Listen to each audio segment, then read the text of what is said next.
Não é necessário refletir com muito afinco ou mesmo voltar muito no tempo para que se perceba o quanto a sociedade mudou, e com isso, seus valores. Ao longo das últimas décadas, inúmeras tradições e costumes vêm sendo gradativamente esquecidos e deixados de lado, principalmente pelas novas gerações, que não enxergam tanto valor nas mesmas datas comemorativas e nas tradições como antigamente. Somado a isso, também há um mercado influenciando de maneira significativa a forma como enxergamos essas datas, pois no passado, muitos feriados e tradições remetessem ao companheirismo, família e bondade. Hoje, muitas acabam por ser associadas às marcas e ao consumo característico de cada época do ano, com o que lentamente vai deturpando o verdadeiro significado dos feriados tradicionais de nossa cultura. O Natal, dentre tantos outros exemplos, se destaca, pois vem ao longo dos últimos anos perdendo completamente seu significado, seja ele cristão ou não, e vê algo completamente novo surgindo para tomar seu lugar. Se no passado, o Natal significava uma época de alegria e solidariedade, hoje se apresenta mais como uma data puramente comercial, pautada em presentes, ceias e viagens, o que lentamente vai minando a sua magia e tornando a data apenas mais um feriado em meio a tantos outros. Um Menino Chamado Natal é uma história narrada por uma babá chamada de Última Hora para cuidar de um grupo de crianças que recentemente perderam sua mãe, e por isso, vem seu pai ter que se desdobrar para lhes garantir o básico. Em um passado longínquo, no norte da Finlândia, Nicholas vivia em uma modesta cabana com seu pai Joe, tendo que enfrentar todos os perigos que a natureza oferecia, além da fome e da sua própria pobreza. A situação era difícil para todo o reino, que sofria com todos esses problemas sociais, e até mesmo o rei parece ter se dado conta disso, pois percebe que lentamente sua população estava perdendo a esperança de dias melhores. Com isso, o rei convoca uma assembleia entre o povo e pede para que os mais fiéis moradores saiam em busca da Terra dos Duendes, onde, segundo as histórias e lendas, haveria magia e esperança, e uma vez que retornassem, trouxessem algo de lá que pudesse restaurar essa mesma esperança para todo o reino. Joe, juntamente com um grupo de caçadores, acaba por sair na missão e deixa Nicholas em casa com sua tia Carlota, uma mulher cética e de difícil relacionamento, que constantemente zomba de todos os ideais e do otimismo de Nicholas, que acredita veementemente que dias melhores virão. Os tempos são difíceis, mas conforme os dias passam, a situação se deteriora, pois, além da falta de notícias de seu pai, a convivência vai se tornando cada vez pior dentro de casa, até que por fim, Nicholas, ao descobrir que possuía um mapa da Vila dos Duendes, herdado de sua mãe, acaba por partir em busca do local junto com seu camundongo, Mika, enfrentando todo o perigo que o caminho oferece até lá sozinho, confiando apenas em sua bondade inerente.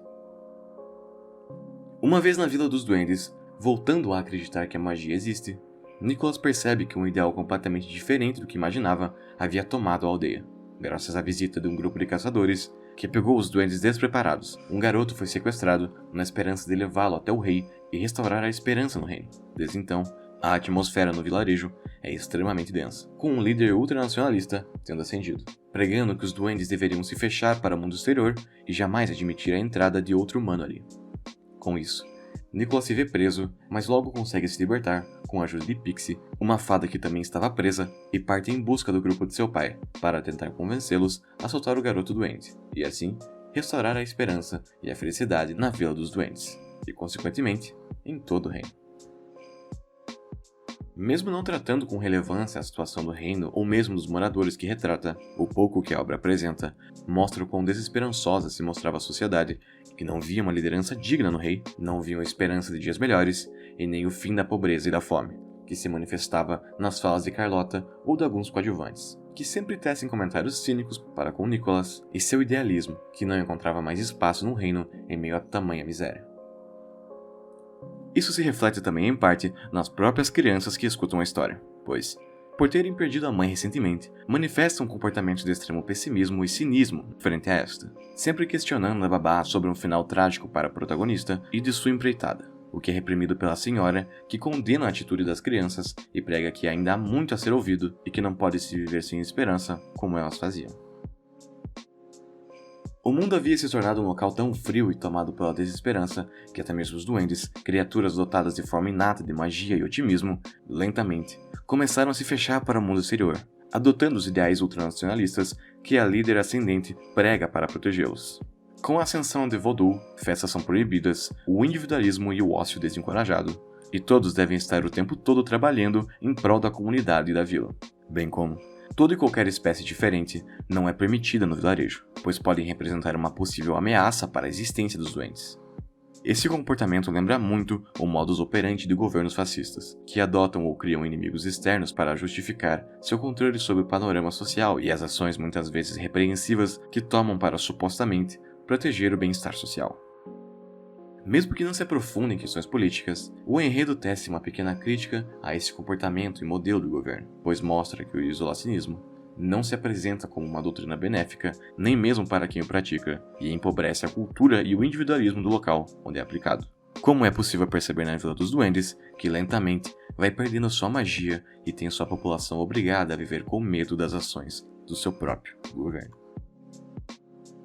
Mesmo que exagerado e por muitas vezes cômico, tal comportamento extremamente conservador dos duendes serve para demonstrar como o distanciamento emocional e a desesperança em dias melhores havia chegado até mesmo às criaturas mágicas, que outrora haviam emanado de forma natural a bondade e a esperança. Aos poucos, esse comportamento nocivo foi sendo transmitido dos seres humanos para todas as demais criaturas, e uma vez que o grupo de caçadores praticou um ato de maldade contra os duendes, passavam a desconfiar de todas as outras criaturas, o que demonstrava o quão caótico estava a situação no reino da Finlândia. Em meio a esse cenário, cabe a Nicholas, com todo o seu sentimentalismo e idealismo que beira a ingenuidade, mudar a situação do reino através de suas viagens, mesmo tendo sido constantemente ridicularizado e desencorajado por aqueles que estavam ao redor de si. Muito porque o mundo simplesmente não entendia mais o significado de tais comportamentos. O personagem mesmo assim persistiu, e logo que resistiu a esse primeiro choque de ideais, começou a provocar mudanças no coração de todos aqueles com quem entrava em contato, simplesmente porque acreditava que poderia mudar e ser melhor do que o mundo exigia de si. O esforço em fazer Mika falar, por exemplo, além de garantir a dupla marcante na trama, também era um demonstrativo de como acreditar era importante para Nicholas e como, segundo as palavras de sua mãe, já era metade do caminho. Ensinar o Camundongo a falar era um exercício de esperança e a prova de que a magia existia nesse mundo, e foi realizada através da fé de Nicholas, que nunca perdeu a fé de que poderia mudar o mundo. E com isso, conseguiu com que o Camundongo, a Rena, os duendes, a fada e até mesmo seu pai, Vodol, a líder autoritária dos duendes, se aliassem e acreditassem em si, mesmo nos momentos mais difíceis e desencorajadores, porque a atitude do garoto emanava confiança e bondade, diferentemente de todo o restante do reino, que estava tomado pela apatia. Apesar de todas as dificuldades que enfrentou no caminho, é o comportamento singular de Nicholas que conduziu à mudança no reino, que lentamente faz com que os duendes desumanos voltem a conviver em paz e acreditarem na vinda de dias melhores.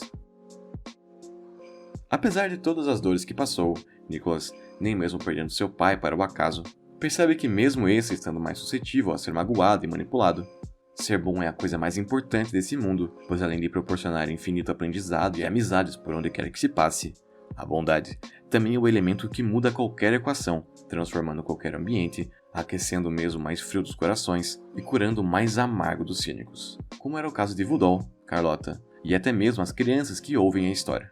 pois no fim percebem que apesar de dolorosa, a vida é a melhor coisa que possuíam e era o dever delas emanar bondade. Assim como Nicholas, por ter seus esforços reconhecidos pelo rei e pelos duendes, se tornou o fundador do Natal para os humanos e, anualmente, passou a entregar presentes para todas as crianças do mundo na tentativa de manter viva a esperança em seus corações, apesar de todas as dificuldades que enfrentam ano a ano. Lançado pela Netflix em 2021, Um Menino Chamado Natal é uma clara tentativa de resgatar a magia do Natal, reformulando a lenda da criação do feriado na figura do menino Nicholas, que sozinho conseguiu mudar um reino todo através do seu idealismo e vontade de fazer o bem, acima de tudo.